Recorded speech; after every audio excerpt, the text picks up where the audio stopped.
closer to us? It's hiding there. It's hiding. Yeah. Where's Wayne? He's not going to be here tonight. Well, thank you. More legitimate. He had a meeting in Des Moines at work and didn't think he'd get back. Yeah. I do. Okay.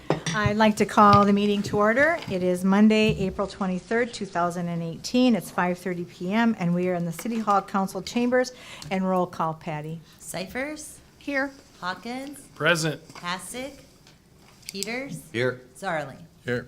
It's been determined that we have a quorum, and we will now do the Pledge of Allegiance.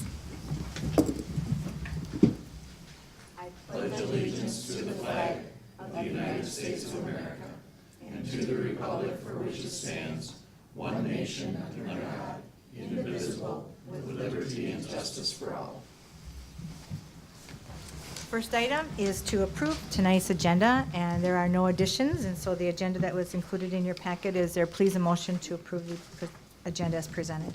So moved. Motion offered by Peters. Second. And second by Cyphers. Is there any further discussion? All in favor of the motion, say aye. Aye. All opposed, motion carried. Next item is the reading of the minutes from our last meeting, which was April 9th. And is there a motion, please, to approve the minutes as presented in your packet? So moved.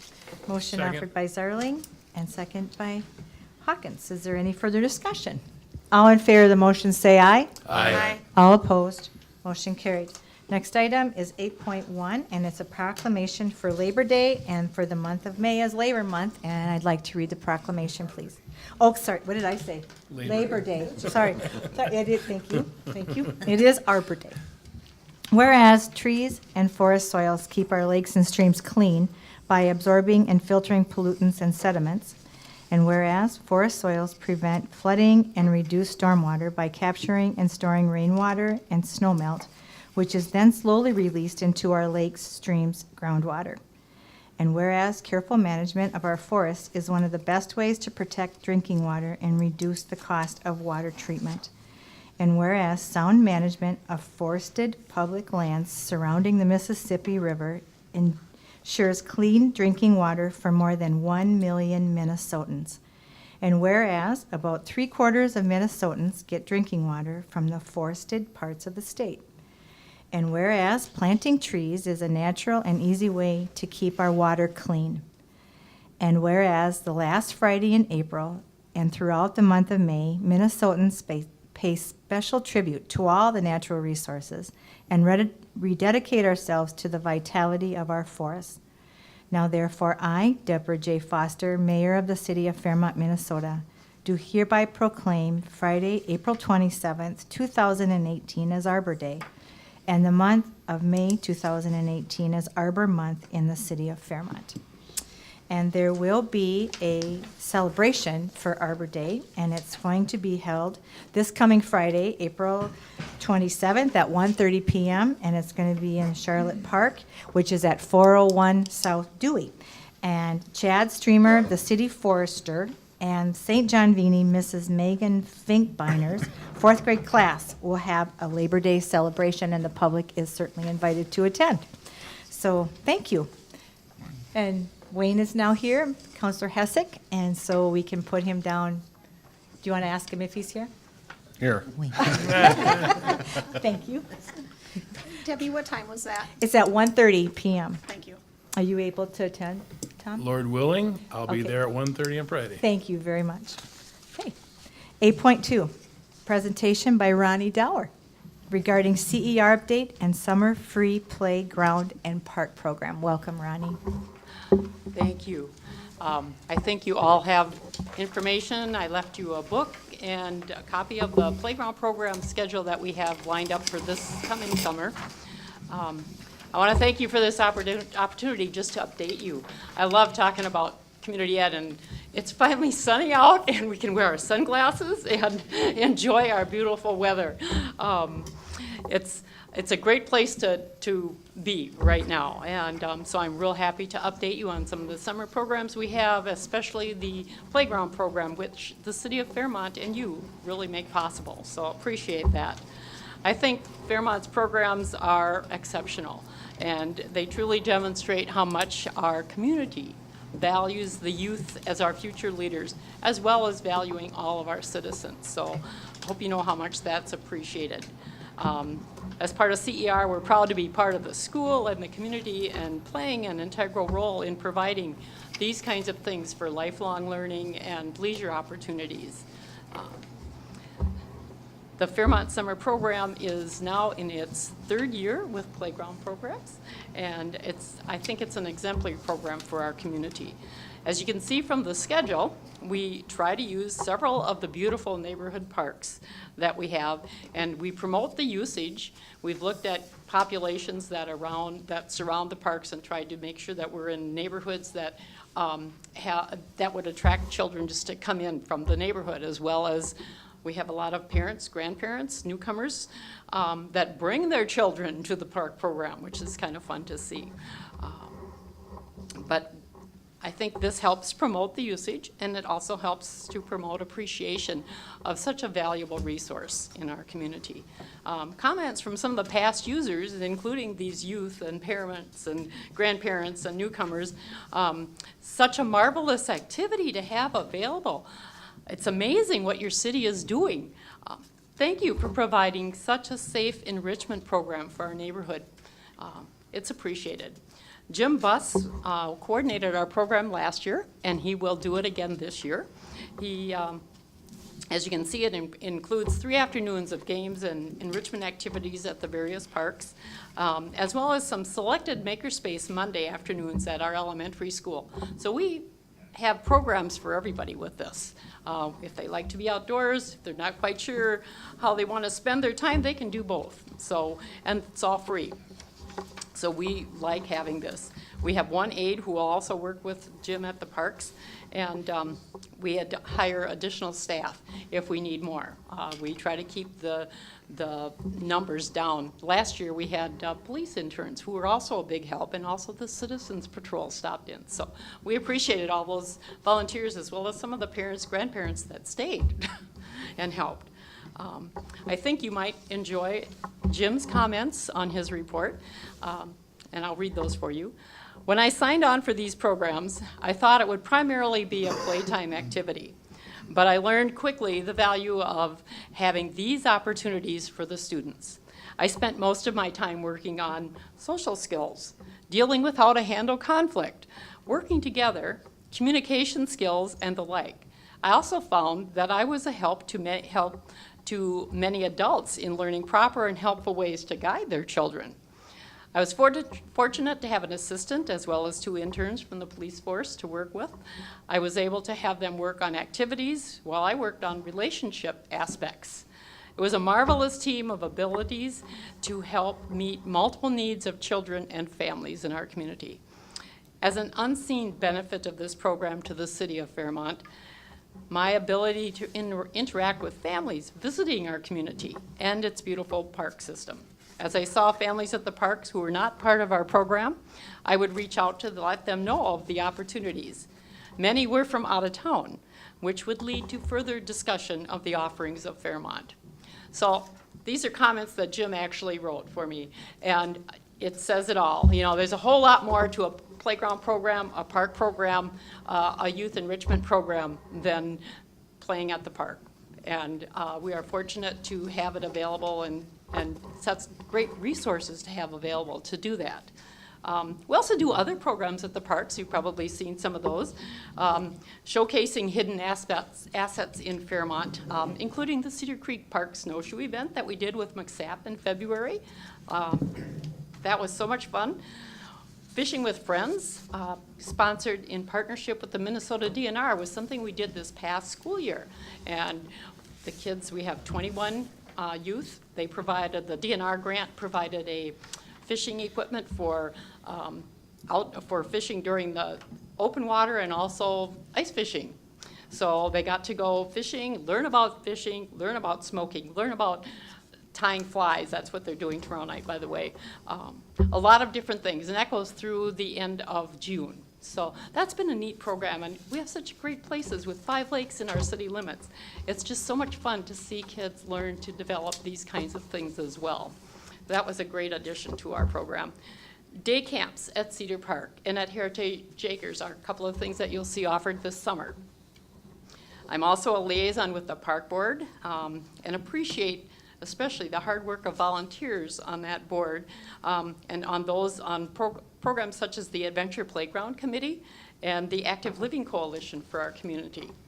The Park Department with Nick Lardy they work so hard to ensure that our public can enjoy our parks at their very best, and we applaud them for that.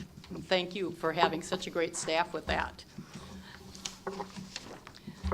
Our program actually operates with only 2 full-time staff for community ed, but we have several part-time and seasonal employees as well as many, many volunteers, which we are so thankful for.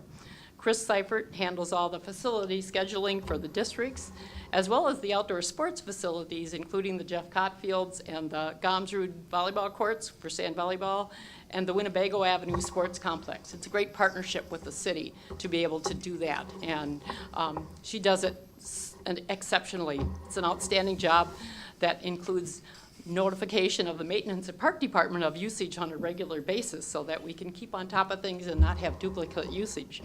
So it's been a good thing, a great thing, and Chris does so well at that. We also work with the community calendar, and that's a partnership, a unique partnership that includes our school, our city, our Chamber of Commerce, CER, and the Visit Fairmont Convention and Visitors Bureau. And another program that Fairmont should be commended on for working together. Partnerships and coalitions are the name of the game.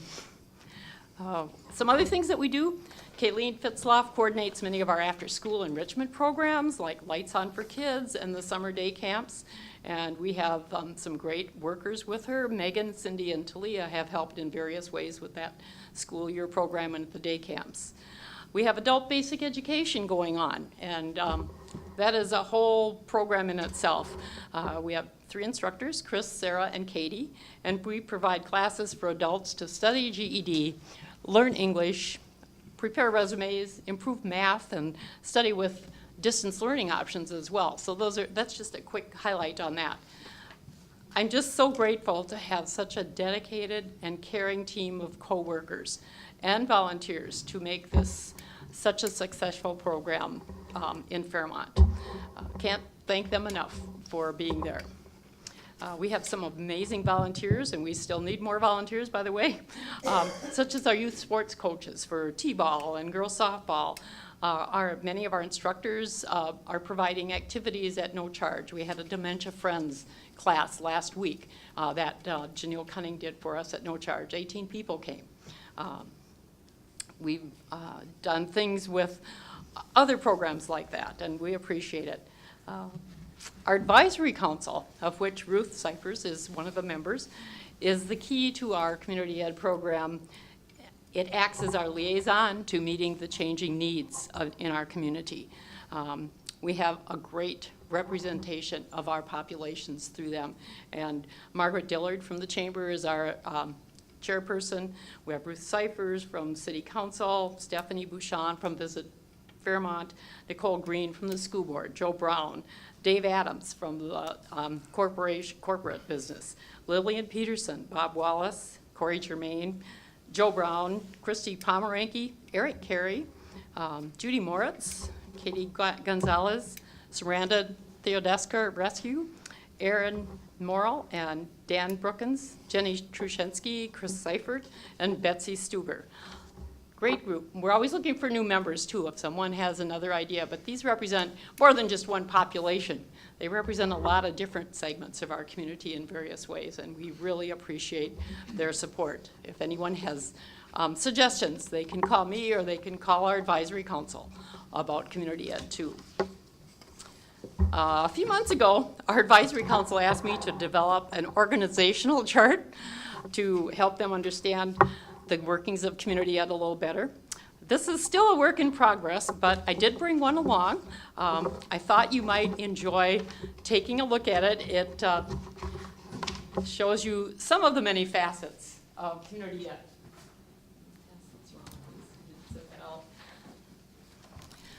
And if you have questions about that, it shows some of the community engagement pieces, There's a lot of meetings some days.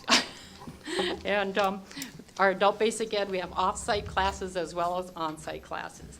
We have adult enrichment. The co-ed sports are a lot of fun to work with. We had 16 volleyball teams this winter at our school on Thursday nights. And now we're working into sand volleyball and the co-ed softball seasons, as well as men's softball. Basketball has been good.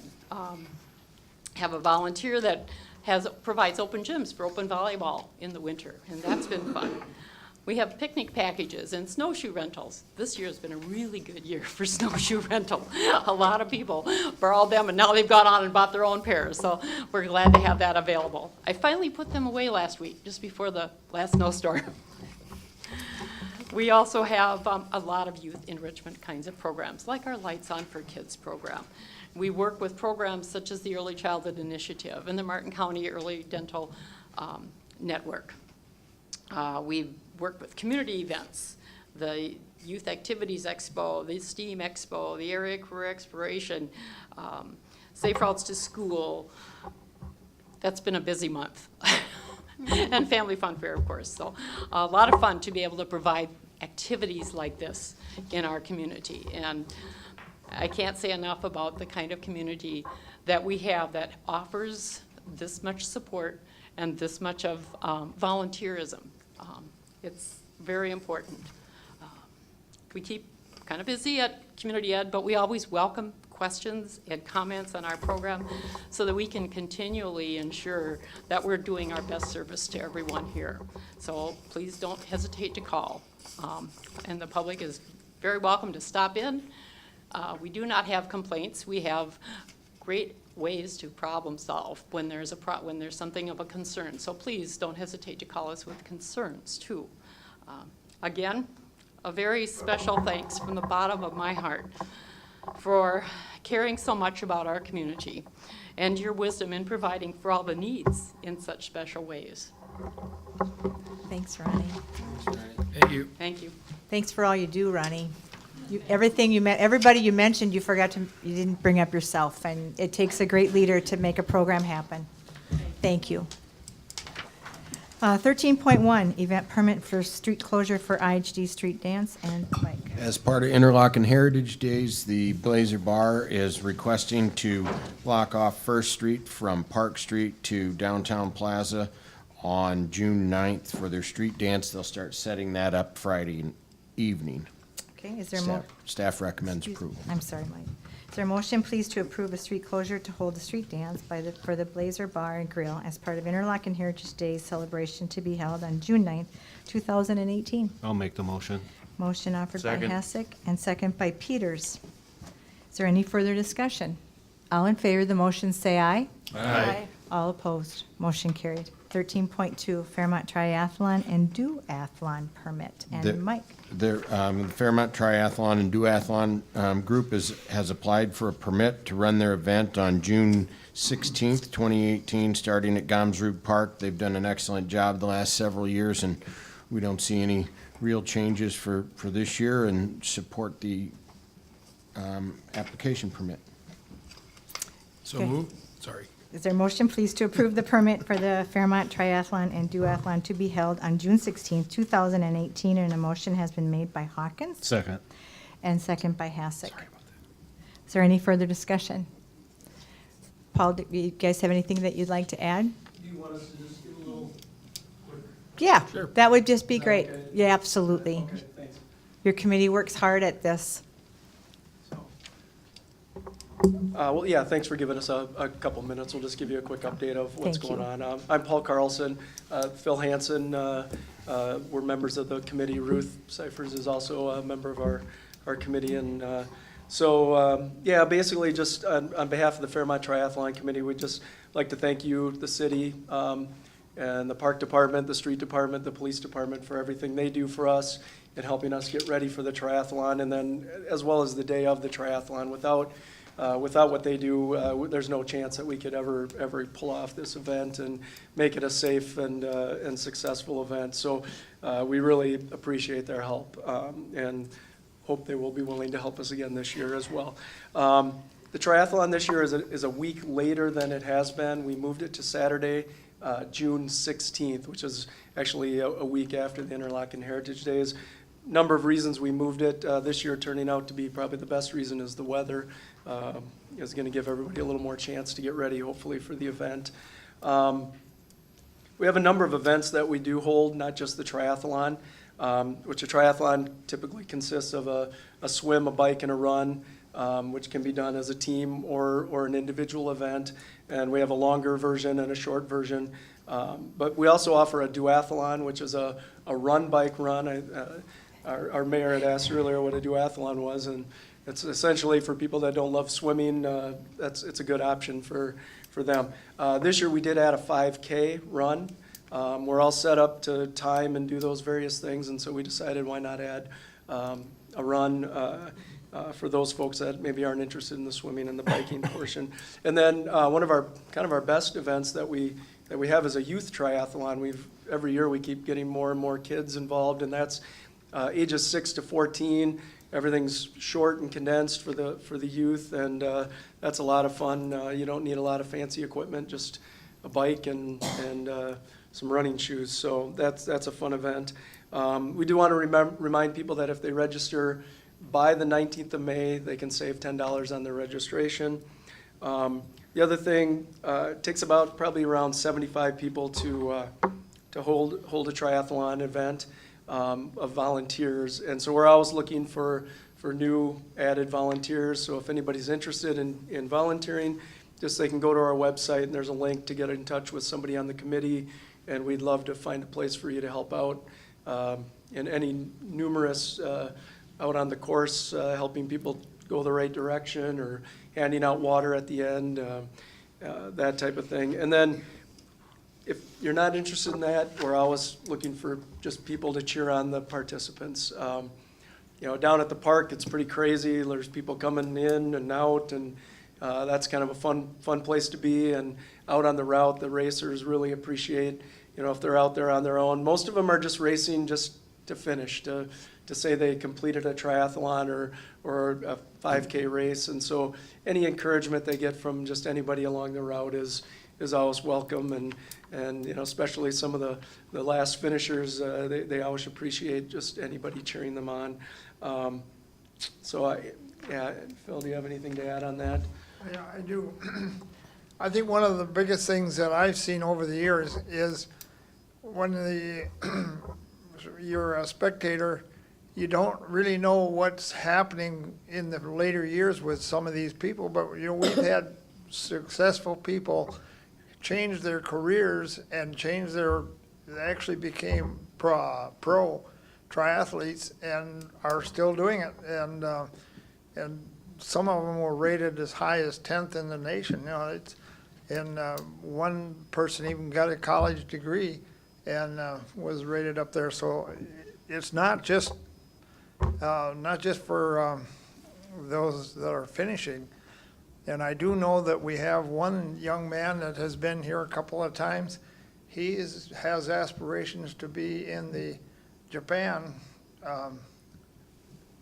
Olympics in 2002, I think it is. So he's working on that right now. So we do have some really talented people, and they're worth looking at. So. Thank you. Our website just is fairmonttriathlon.org too. I Okay, forgot to mention thank that. you. So, Thank you, thanks. Paul. Thanks Thank you, for our time. Phil, for Thanks coming. your time. Thank you. And I might add too that the timers that come here just really appreciate Fairmont. I was visiting with them last year, and they think that, they just say that Fairmont puts on a top-notch triathlon. So we should be very proud of that. thank you. Thank you. Any other discussion, council?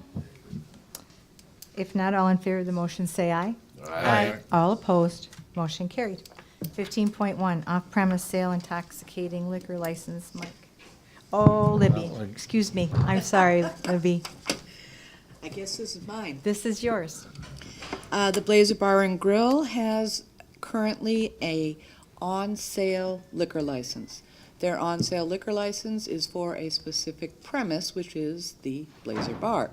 They would like to be able to take advantage of Minnesota Statute 340A.404, which permits or allows a holder of an on-sale liquor license to sell off-sale or off-site while involved in a community festival.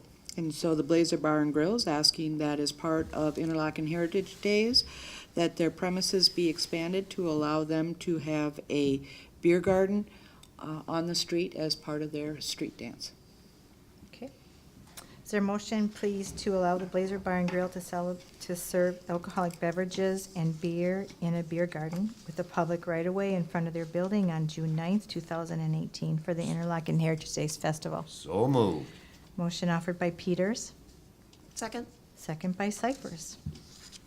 Is there any further discussion? Is this the second year or third year? They've done this before, correct? Oh. Several years. Yeah. And there's never been an issue, correct? Thank you.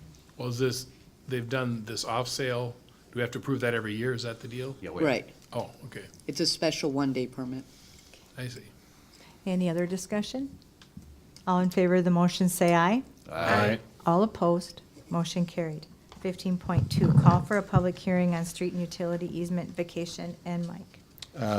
The area that the Whitetail Ridge was platted on had an older easement, 66-foot wide, with water and sewer running through it. We platted over that easement, and to remove it from the public record, we just are asking the council to call for a public hearing, at which time they'll be asked to vacate that easement. If you turn to page 26, it's the area in yellow. One of the main reasons we want to vacate this is, one, it's no longer necessary, but it also takes up 33 feet of a few lots there that negatively impact the buildable area.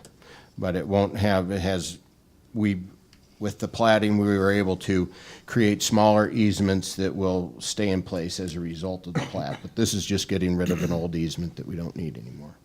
And so we're calling for the public hearing tonight. Our city code requires a 4/5 majority to not only call for this public hearing, but then to adopt the resolution that we'll ask you to on the 14th. Okay. Is there a motion, please, to approve Resolution 2018-14, calling for a public hearing on May 14th, 2018 at 5:30 PM here in the City Hall Council Chambers? So move? Motion offered by Hawkins Second? and second by Cyphers. Is there any further discussion? A quick question, why does this require 4/5? I've never seen that before. Is it for a specific?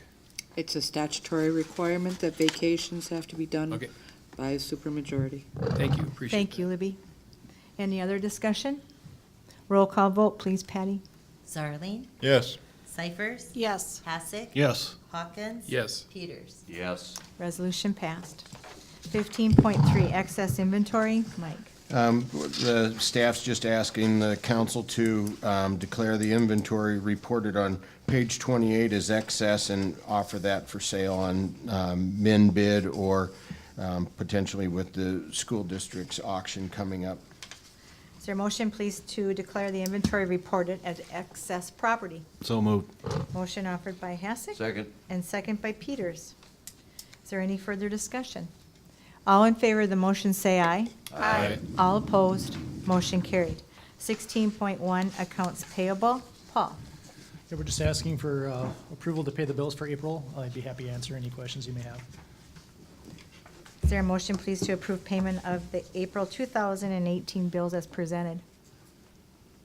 So moved. Motion offered by Peters. Second. And second by Hawkins. Is there any further discussion? I just want to bring up, I sent Mike and Paul a question. I did not know this. I thought it was interesting. I actually looked at the bills.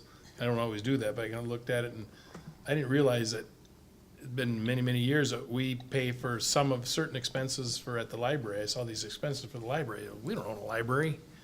And found out that, again, obviously I can see why, obviously the citizens of Fairmont have a bigger benefit from having the library there, but I didn't realize that. And so and how long has that been in place for? We own the building. It's Oh, been well, in that's place how it for- is? Yeah. Okay, we own the building and And we they should- operate it? Yep. But on Beacon, it says the county owns the building. Pretty certain we own the building. I don't know who owns it, but we've got the agreement that. Yeah, we've it's had from long been in ago. place forever, I just thought that so- was interesting, and not that, I don't know how important it is to know, but it just, So where's this library that we're spending money on? So I thought for some of us newbies, it might be interesting to know that we're involved in that, which is great. So anyway, that's the only comment. Any other discussion? All in favor of the motion, say aye. Aye. All opposed? Motion carried. 17, we'll start with Mike. I just want to remind folks that on Wednesday, the 25th at 9 o'clock, we'll hold the local Board of Equalization hearing here in the council chambers. Okay, thank you. Anybody else? Yes. I just want to let everybody know that Region 9 in the past has had a legislative and communications committee, but it hasn't been real active. And I've been put on that. We had a meeting last week, and that was Wednesday or Thursday night. It's a blur anymore. But it was really interesting, and there's some really great people that are sitting around the table. And this is tentative legislative priorities for Region 9. Childcare, transportation, local government aid, opioids and substance abuse prevention, bonding and infrastructure, broadband expansion, and regional crisis centers and supportive housing. So kind of excited about this committee. It was very fun to attend that. So I thank the council. Thank you. Anyone else? Yeah, I was gonna mention, I've been hearing through the grapevine that things are put together for the Charter Commission. Can you update us on it's coming along pretty well now, right? First meeting will be May 7th at 5:30 in the city council chambers. Great. Thank you for pulling that together. It's hearing some people excited to get started on it, so thank you. Okay, anything else? If not, is there a motion to adjourn? So move. Motion made by Hawkins, Second? second by Cyphers. If there any further discussion? All in favor of the motion, say aye. Aye. All opposed? Motion carried, and the meeting is adjourned.